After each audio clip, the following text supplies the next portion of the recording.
Last week we finished our long-running series on the sacraments of healing, confession, and anointing of the sick. And this week we get to move into a brand new topic that will likely take months to cover, and that is the sacraments of vocation. There are two such sacraments: holy orders, most commonly referred to as the priesthood, and holy matrimony, also known as marriage. But before we get into any detail regarding either of these sacraments, we will have to talk about vocations in general first. The word vocation comes from the Latin word vocare, which means to call. And this is because a vocation is a calling from God. So when we're talking vocation in church terms anyways, we don't mean, what you want to be when you grow up, or, my vocation is a farmer, or my vocation is a nurse or a teacher. Theologically speaking, your vocation is God's plan for your life. And we can talk about vocation in two ways. First, there is the universal vocation, and it's called universal because it applies to everybody. It is a vocation that we all share. So in this sense, we are all in the same journey together. And as you may have learned in your catechism classes, the universal vocation is to know, love, and serve the Lord in this life and to be happy with Him in the next. So in a way, we can say that everybody has the same vocation, and that is simply to get to heaven. But there is also the individual vocation. And the individual vocation is God's specific plan for you, the individual, to get to heaven, which is different for every one of us. And if we view vocation as God's plan for you to make it to heaven, then it paints the individual vocation in a different light. If God's plan for you is to get to heaven, then the entire point of marriage, as a sacrament anyways, is to get you, your spouse, and your family to heaven. The point of the priesthood is for the priest to get himself and his parishioners to heaven. The point of every vocation is to get you and those around you to heaven. Now, the old way of thinking of vocation was that there were four types of vocations. This is taught by nuns in Catholic schools for decades and decades, maybe even longer. But the four types of vocations were: one, the religious life, so monks and nuns and religious brothers and sisters; two, the priesthood; three, marriage; and four, the single life. But when his papacy began in 1978, Pope St. John Paul II preached every Wednesday on the human person and on family life. And all of these talks were eventually, sort of collected and edited together to become what is often referred to as the theology of the body. And you've probably heard that phrase used before.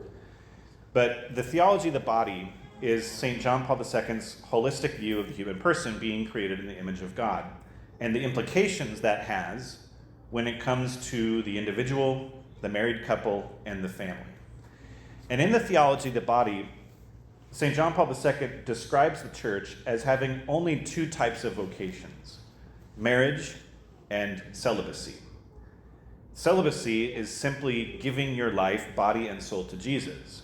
And all of us are initially called to at least temporary celibacy until one day you give your body and soul to another person in marriage. Or it can become permanent celibacy in the priesthood and the religious life.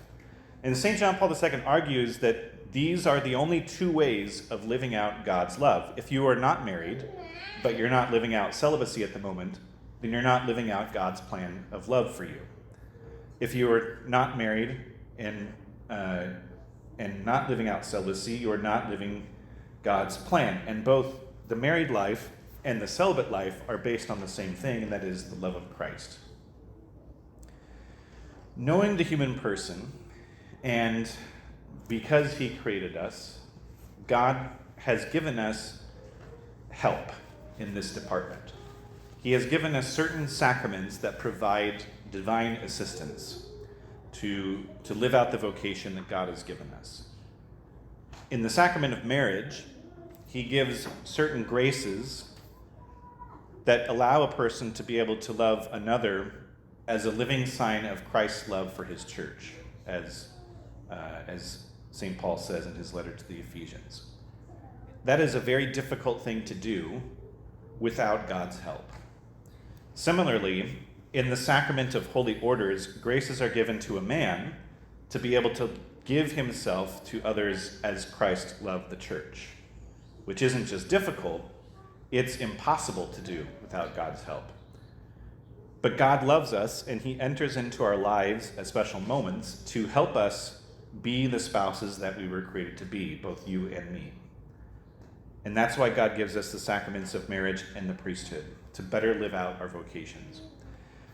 So let's talk about these two sacraments, beginning with the priesthood, holy orders. We're going to save marriage for the last of the 7 sacraments because it is the most beautiful and it brings everything that we've been talking about for the last 3 years together. So first, let's define what the priesthood is. A priest is one who performs the sacred rites of a religion, especially as a mediatory agent between humans and God.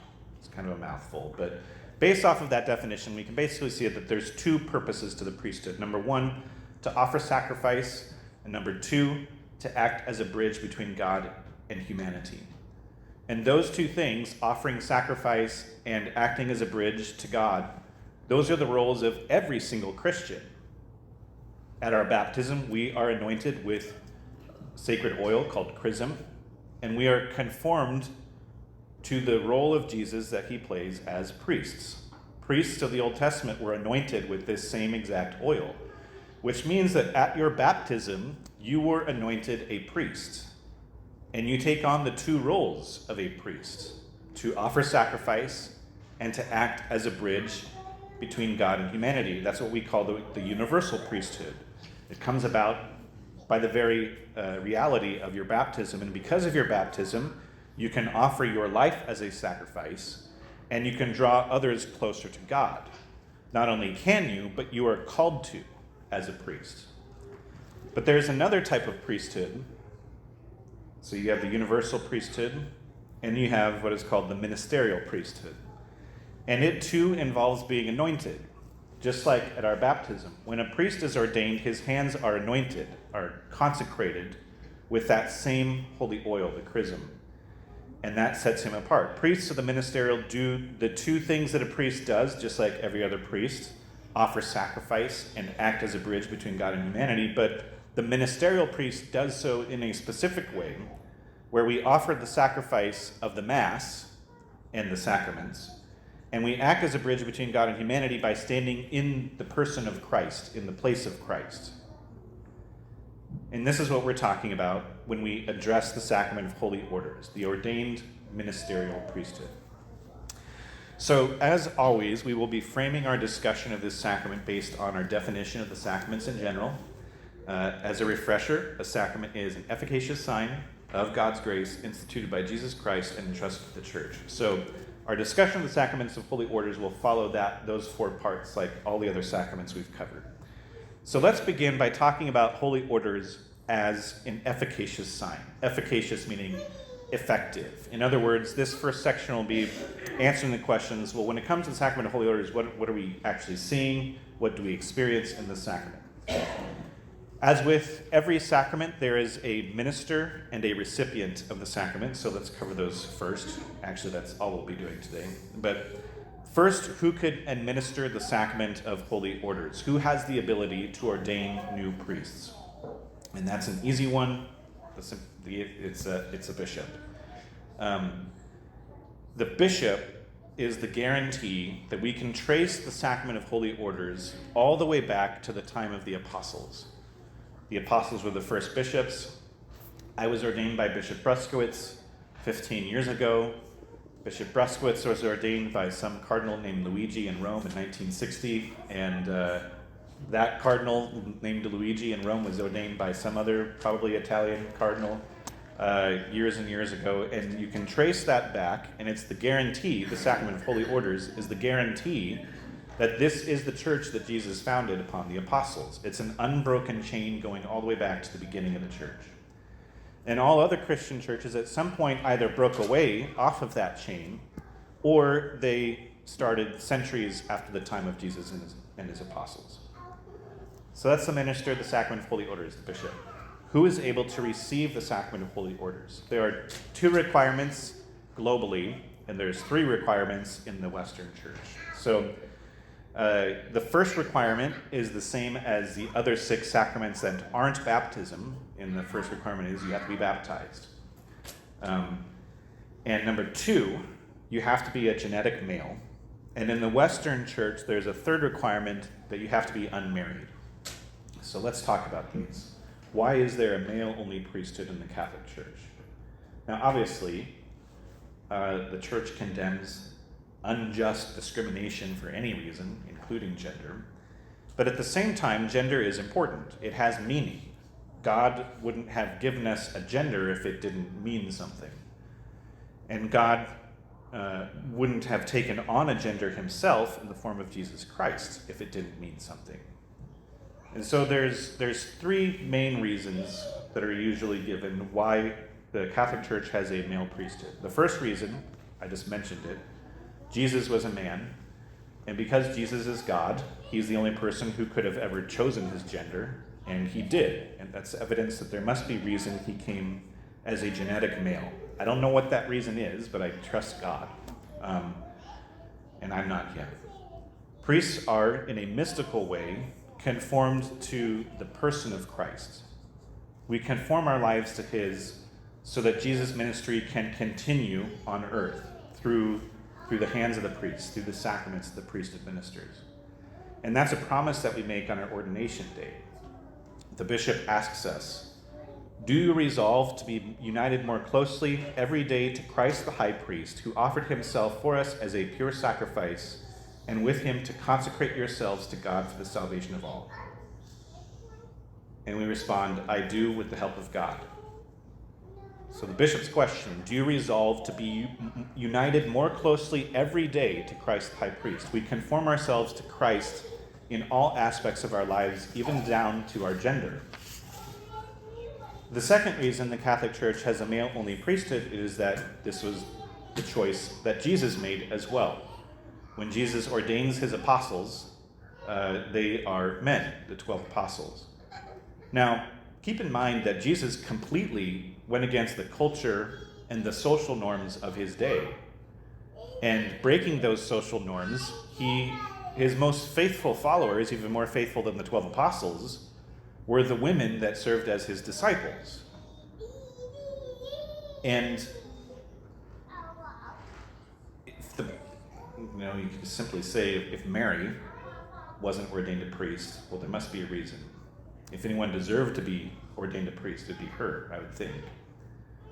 But that wasn't God's plan. For the 12 apostles who he ordained at the Last Supper, they were men. The third reason that there is an all-male priesthood in the Catholic Church is that the priest is an earthly image of God the Father. This is why, in North America at least, in other parts of the world, the title for priests are different, they vary. But in North America, we called priests Father. People familiar with the Gospels often object, and they point to Matthew chapter 23, verse 9, which says, "And do not call anyone on earth Father, for you have one Father in heaven." Well, what in the world is going on here? Why do we call priests Father then? And this actually drives home the point further. All fatherhood, this is what the Gospel is telling us, all fatherhood is a share in and a reflection of the fatherhood of God. We don't possess it on our own. And that includes me and all other priests across the world, and in fact, all dads. Priests are only called Father because they are conformed to Jesus, who has a share in his heavenly Father's fatherhood. So God the Father obviously doesn't have a gender in the human sense, but this is the way that Jesus describes his relationship with God the Father. And then we have the third requirement of the priesthood, which is the unmarried priesthood. Why can't priests get married? Isn't that unfair? Is there some injustice there? There was one time where I just finished up with a wedding, and the best man and the maid of honor came into the sacristy to sign the marriage license.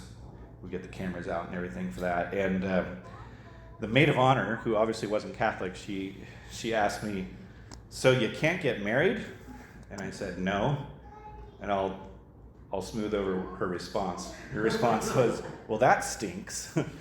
And she used another S word, but And I had to explain to her that, if you think about it sort of simply logically, when a man or a woman gets married, they say no to every single person in the world except for one, their spouse. When a priest gets ordained, they only have to say no to one more person. So, to one more woman compared to every other man. So it's not like we're forced into doing it. We make that decision. And it's not like being permanently celibate is some sort of a curse. It's a way of giving yourself as a complete gift to God, body and soul. We just live in this hypersexualized world where this is kind of unimaginable to a lot of people, including that maid of honor.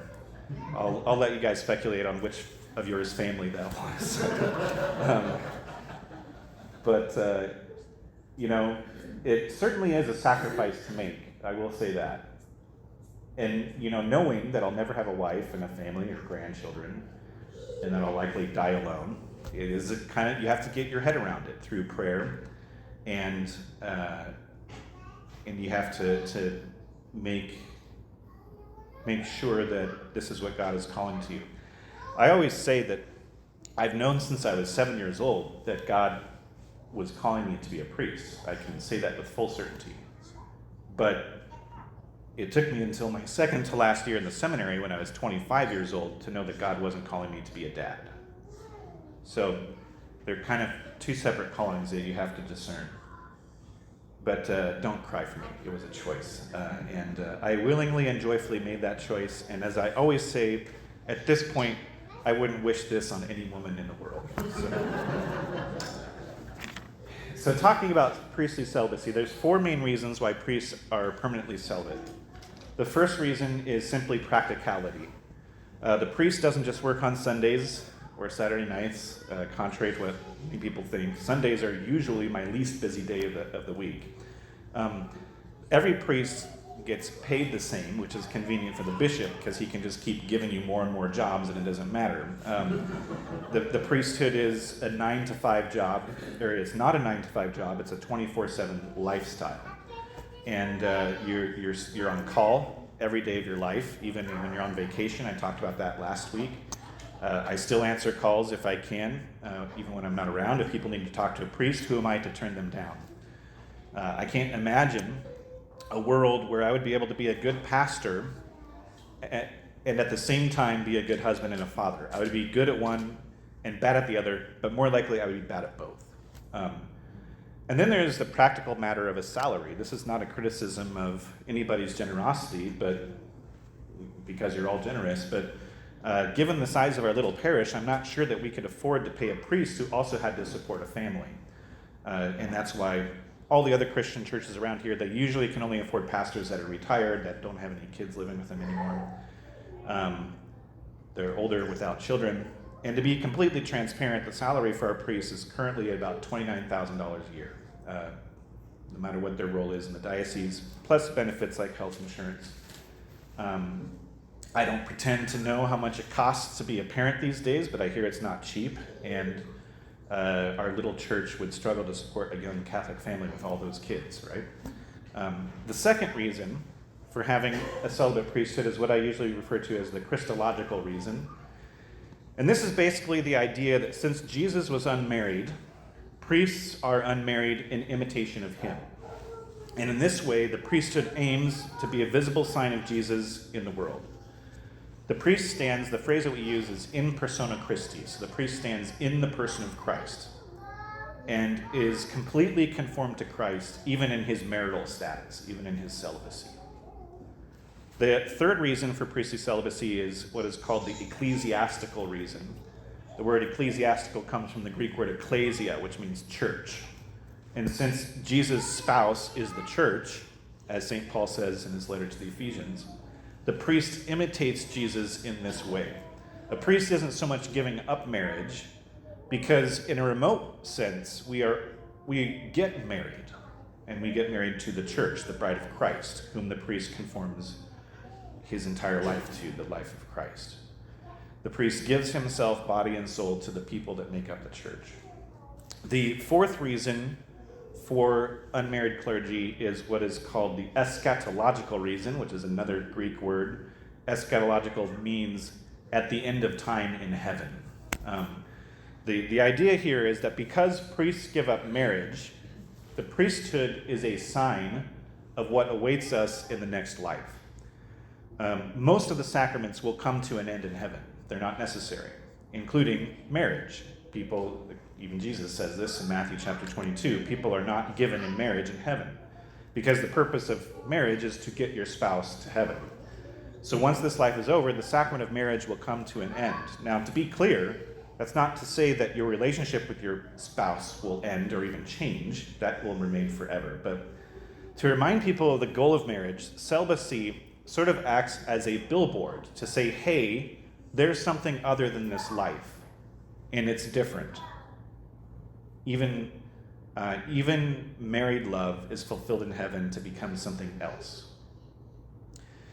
So with all of that in mind, unmarried clergy, we have the 4 reasons for it. But like I said, it's not uniform across the entire church. In the Eastern Church, so like in the Ukrainian Rite Church, in the Byzantine Rite Church, all the Eastern churches, there's 13 of them. This is not the case. Priests are not held to celibacy. And so we can say that unmarried clergy is not a doctrine in the church, meaning that it's not set in stone. It is not something that has always been the case and always will be the case. The Pope or the bishops united with the Pope could, in theory, change this practice tomorrow if he wanted to. And some people propose changing these rules to priestly celibacy as a remedy for all the cases of sexual abuse within the church. However, I don't see the reasoning. I doubt that giving someone who commits a crime a wife and kids will fix that problem, right? The problem is with the person, not with their state in life. And even if the rules on celibacy did change, it wouldn't affect the priests who have already made that promise. When you make a vow to God, it is permanent. And so the promises that we make at ordination are permanent.